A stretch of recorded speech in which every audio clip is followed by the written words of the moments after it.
ያለ ድንግል ማርያም አማላጅነት ዓለም አይድንም። ይሄን ብንመሰክር ትክክል ነን። እናውቃታለን፣ ምልጃዋን እናውቃለን።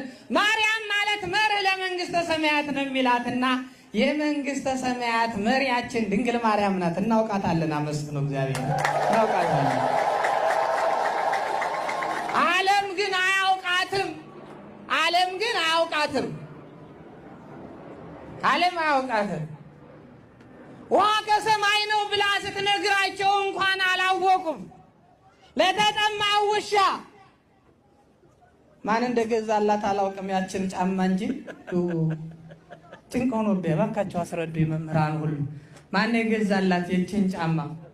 እኔ እስካሁን መጽሐፍ ያላገኘው እቺ ጫማ ማን እንደገዛላት። በ3 ዓመቷ ነው ከእናቷ ከአባቷ የተለየችው። በ3 ዓመቷ ነው ለስለት የተሰጠችው።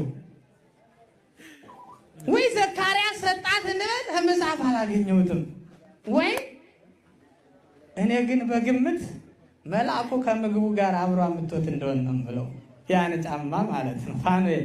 ስለዚህ የወርቅ ጫማዋን አውልቃ ውሃ ለተጠማ ውሻ ስትሰጥ እንዲህ አሉ ሴቶች፣ ስራሽን አጎደልሽው።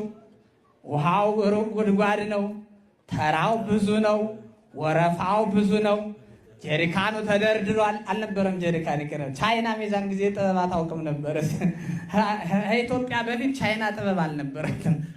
ኢትዮጵያ ጥበበኛ ነበረ። ሸህላ ሰርታዋ ትቀዳ ነበረች። ሌላው ተጎንብሶ ነበር እንደ ከፍት የሚጠጣ። እውነቴን ነው።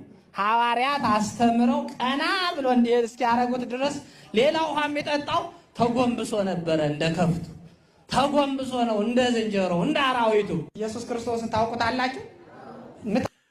ተመልከቱ እንግዲህ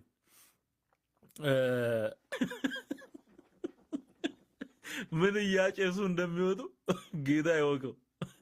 እንደዚህ አይነት ትምህርት ይዘው የሚመጡት በቃ